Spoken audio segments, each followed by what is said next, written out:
Welcome back. Today you're watching the Reflections of a Bengals Fan Part 2. This is a series where I reflect on the Bengals 2020 season in 4-game blocks. So in Part 1, we looked at weeks 1 through 4, and today we're going to focus on weeks 5, 6, 7, and 8. These last 4 games include a blown 21-point lead, a heartbreaking last-second loss, and a major season-saving upset victory. So we're talking about the full range of emotions felt in just 4 weeks. Welcome to the Reflections of a Bengals Fan. Cue the win.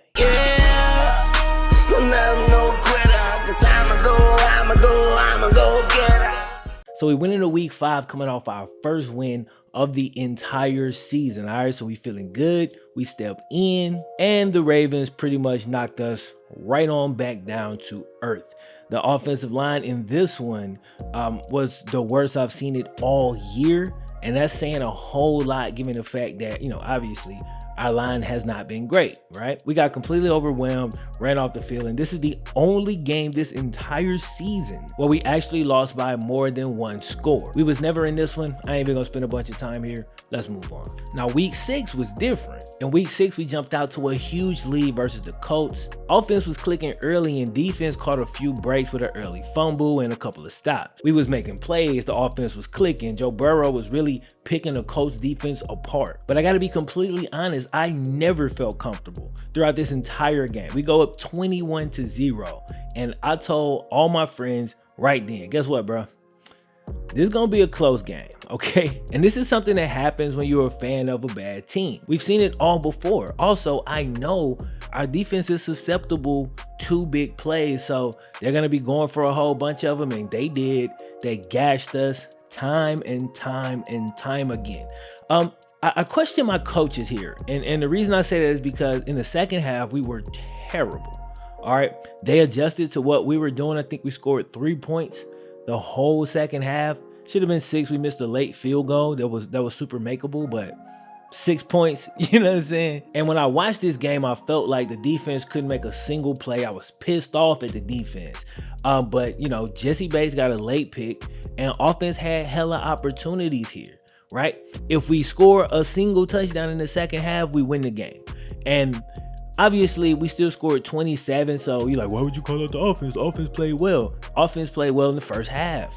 And my expectation for the offense is higher in hindsight, right? Because I've started to see what we could be. The defense is still missing several key players, like key starters, and they're just not that great to begin with. So my expectation for the offense is just a little bit higher. They could have went ahead and carried us to that victory. But anyway, we end up blowing the 21-point lead. The Colts come back. Phillip Rivers destroys my defense, throws for damn near 400 yards. We had pretty much no pass rush, okay? If we did, Phillip Rivers would have been uncomfortable. He can't move like that, but he didn't have to. He just stood there and did his thing, and he killed us, Funny thing is, after this game, I wasn't super upset, probably because I honestly did see it coming. And looking back, man, I think I was just numb. You know what I'm saying? Like, I just couldn't feel nothing at this point. So I think that's what it was. Now, week 7 was a completely different story. All the feeling came back. Week 7, we go at it with the Browns, back and forth game. And really, this was a great game. Like, this was one of the few Bengals games I watched and just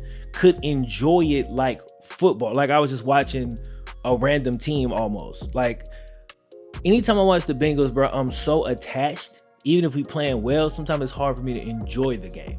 This one, I enjoy, I had fun the whole time. This was an amazing game, okay? And I honestly wish that because we didn't have a preseason, instead of us playing on primetime in week 2 with no preseason, I wish this would have been our primetime game versus the Browns.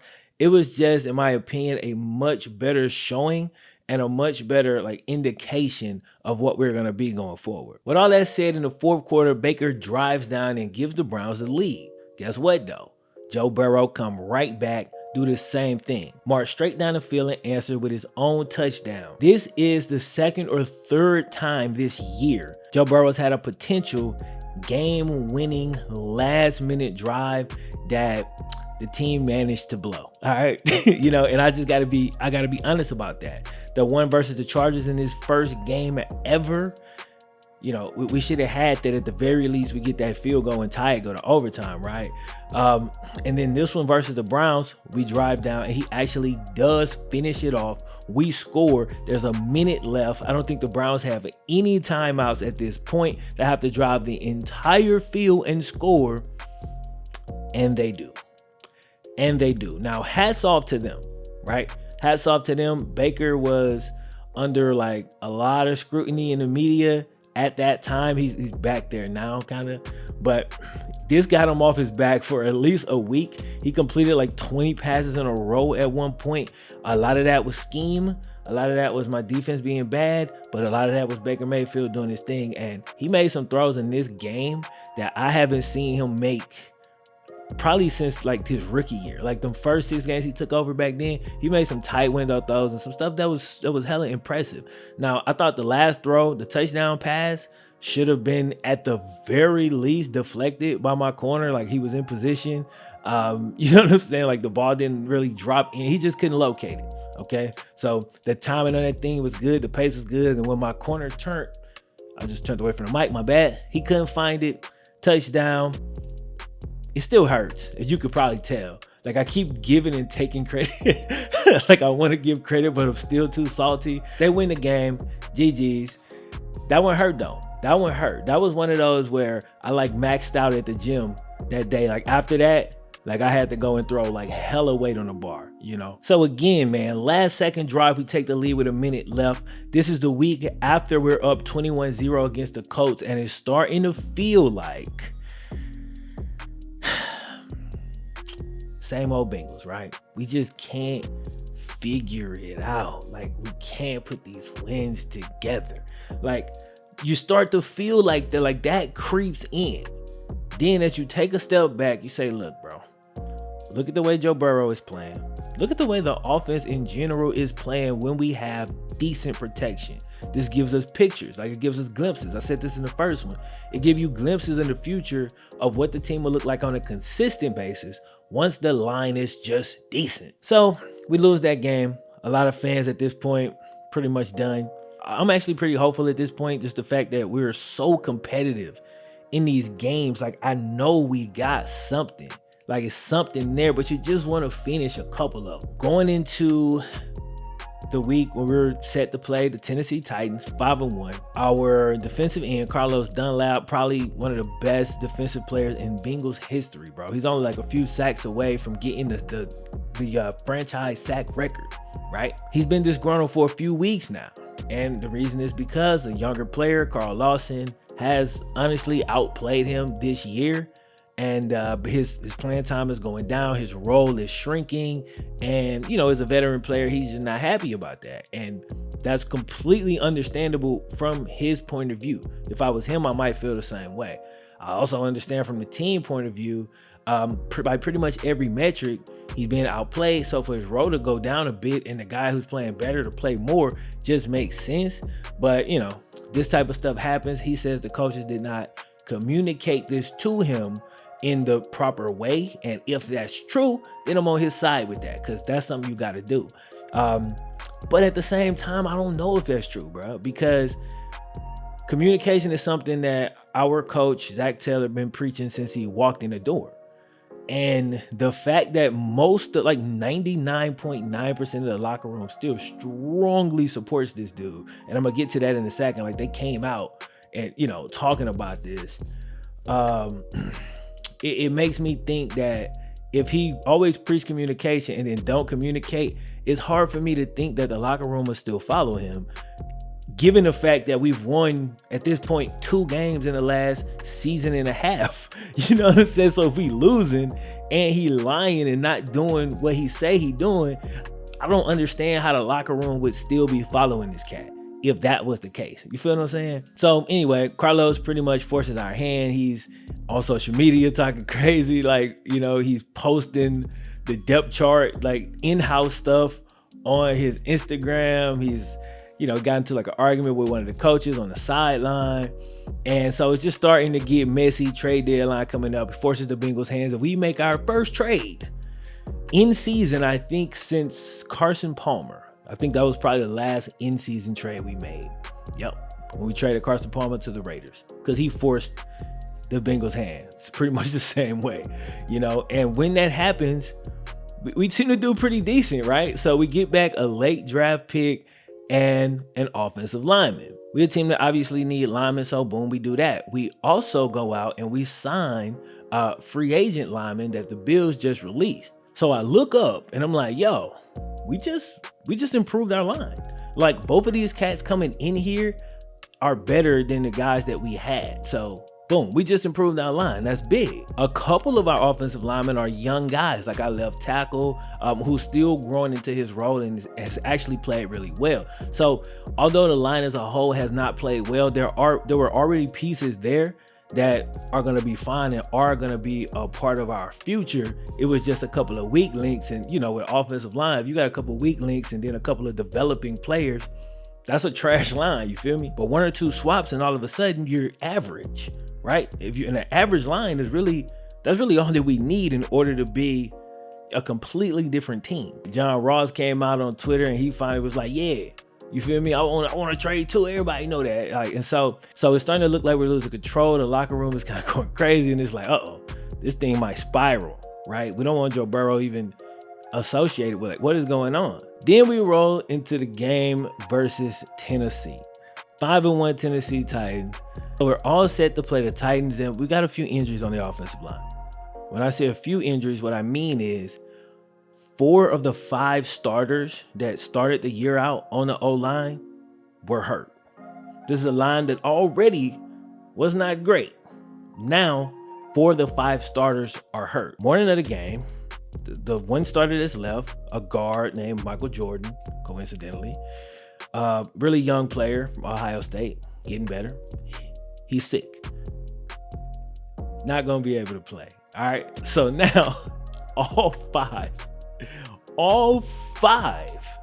of our offensive linemen from week 1 are out. All right. So we're 1-5. We're going up against a team that's 5-1. Our entire offensive line is hurt. Of course, everybody picked against us. Of course they did. But something crazy happened.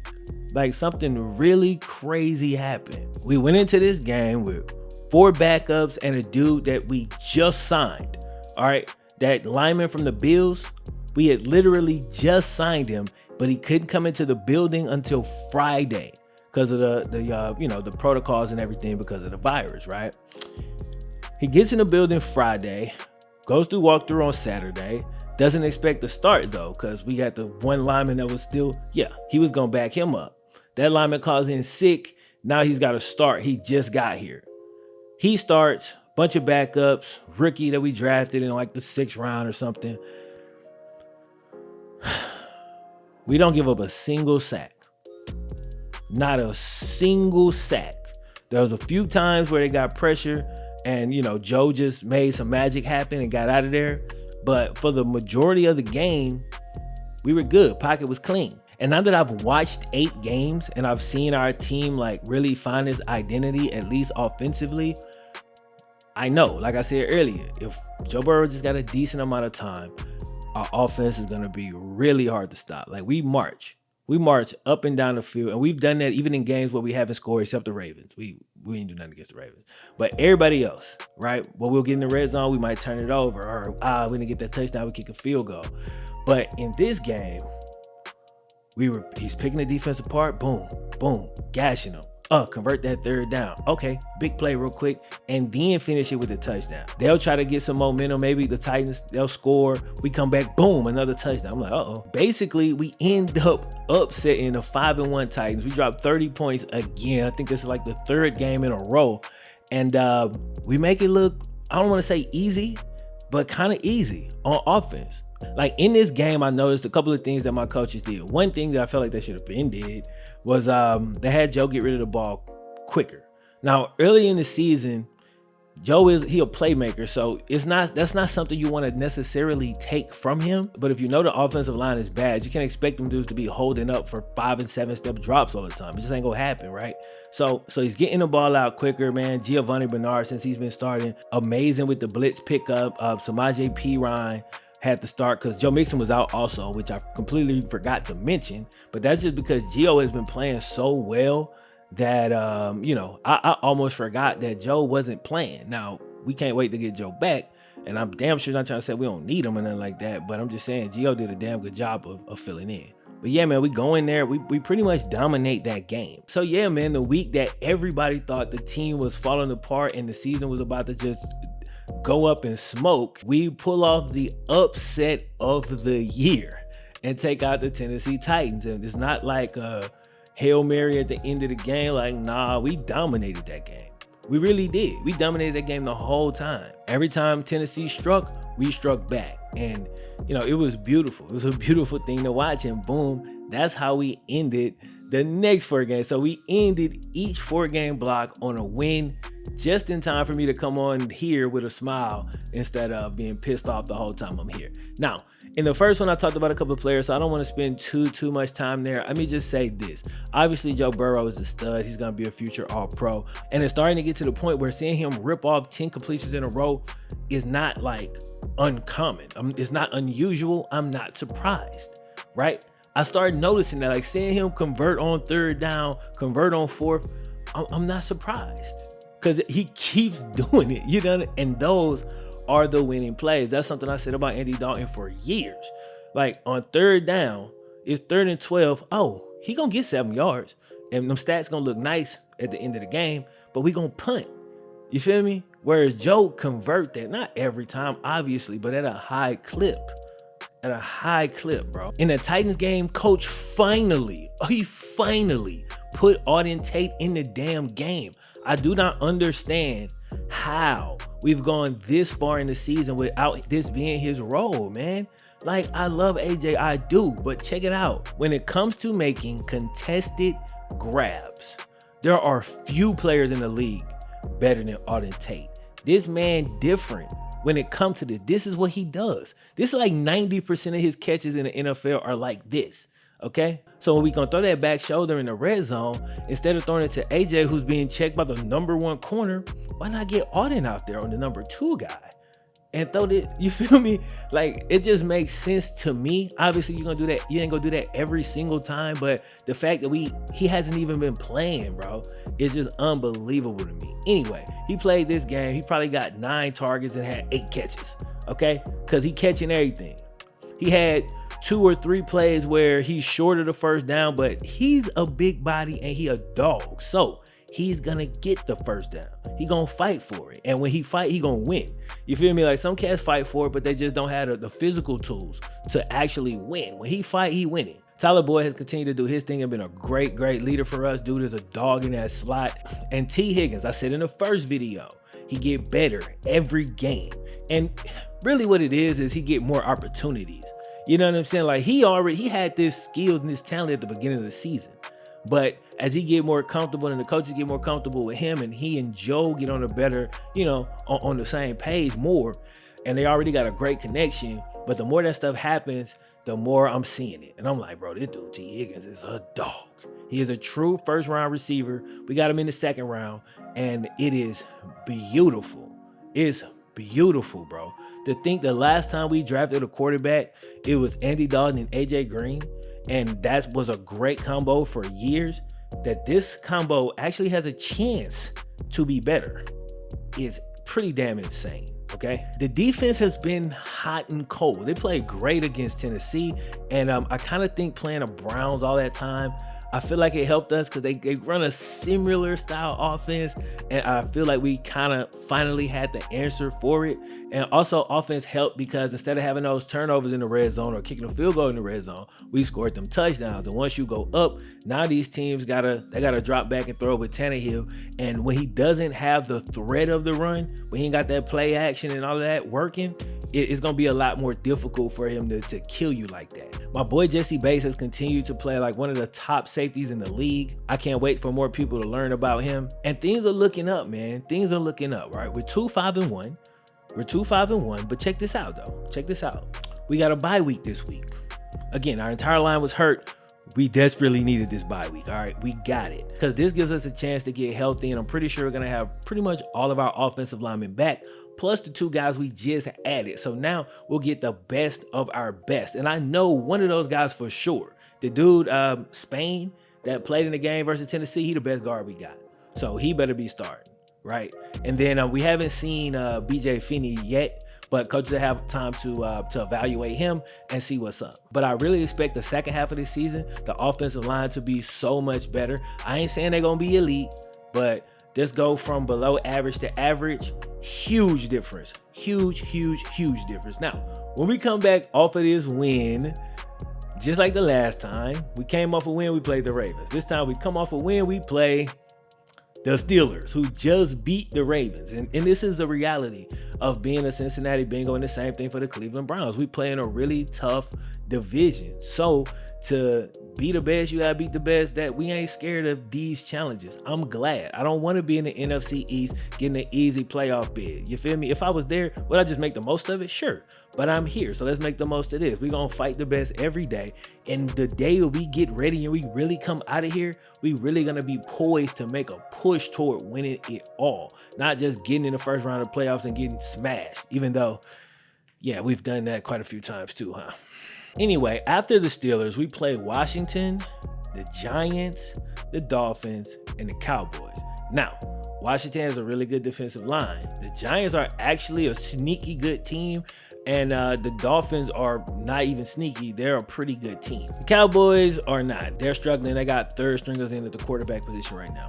So I'm not coming in here saying at all, yo, we're gonna run the table. Nah, I ain't saying that. But what I am saying is, we're finna have an opportunity to stack up some wins. I'm not sitting here trying to say the Titans the best team in the league or nothing like that, but they're a really damn good team and a playoff team. If we can beat the Titans, we could beat, on any given day, any of these teams. So I feel pretty good about that, man. I'm really hoping this is that point in the season where we get hot. What I don't want to see, what would make me very sad, and to come on here in part 3, is if we figure out ways to lose these games, if we show no progression.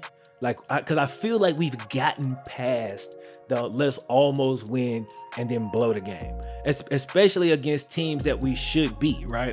Now, if we playing against like some all-time great team or all-time great players, look, anything can happen. But against average to below average teams, right, I feel like we ought to be able to close these games out. So we're going to see how it go. Obviously, I'm hoping we run the table, but it's probably not gonna happen. So let's see what we do. I think we come out of this stretch. Oh wait, I can't count the Cowboys game. I'm tripping. Only the next 4. So the Cowboys game is after that. So Steelers, Washington, Giants, Dolphins. I think we most likely come out of this stretch 4-7-1. That's about what I'm expecting. Anything less than that, I would be disappointed as hell. Anything more than that, I'll be goddamn ecstatic. You know what I'm saying? So I basically got us going 2-2. I can very easily see us going 3-1 through these games, but the Dolphins looked real good versus the Rams. So, you know, I don't really want to sleep on them. Also, Washington's defensive line is really good. And anytime we go against like top flight D lines, specifically that pass rush very well, we tend to struggle, right? So those are things you got to look at. You can't just look at the record of the team and say, oh, y'all have beat them. Like, you got to look at the matchup. And a lot of Bengals fans were saying that when we played the Titans, like, yo, if you look at this matchup on paper, I think the Bengals had a good chance to win that game. I wasn't one of those people. I did not think so. Don't give me no credit, for real. But I saw quite a few Bengals fans saying that, like 3 or 4 people saying that pretty early on and breaking down the reason why. Now, before I end this, I do want to talk about some things I'm disappointed in, right?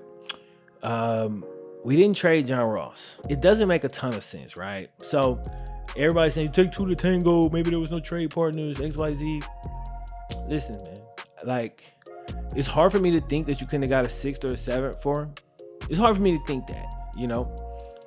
But now that we still have him and we couldn't get rid of him, okay, cool. What we gonna do? He can't continue to be a healthy scratch and then just walk out of here.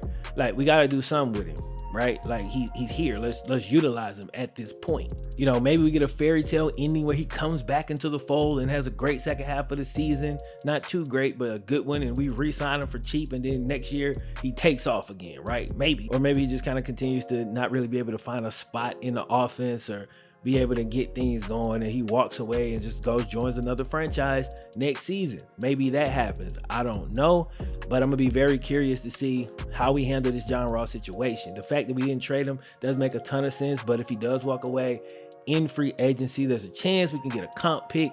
Maybe that happens, and a comp could be anything between a third and a seventh. So if we mess around and get a comp pick, a third or fourth or even a fifth, that's probably more value than we would have got for trading them. So maybe we end up winning in the chess game on this one. Maybe we end up taking a big, fat, massive L. I don't know. We got to see how it goes. So all in all, as I end my reflections, I'm feeling hopeful, man. I'm feeling really good. I think we're finding our identity on offense, and that right there that's a big thing, right? We're finding our identity on offense. I think our locker room leaders are strong as hell. I think our team is doing some good things to add offensive linemen to the mix to improve that glaring weakness that we've had. Anyway, man, that is it for the Reflections of a Bengals Fan Part 2. I'm gonna catch y'all in 4 weeks, really 5 weeks, so we gotta bye. For Part 3, we'll talk then. We'll see where we at, man. Bengals fans, y'all keep your head up out there. I think we got our dude and Joe. That's it for me. Peace.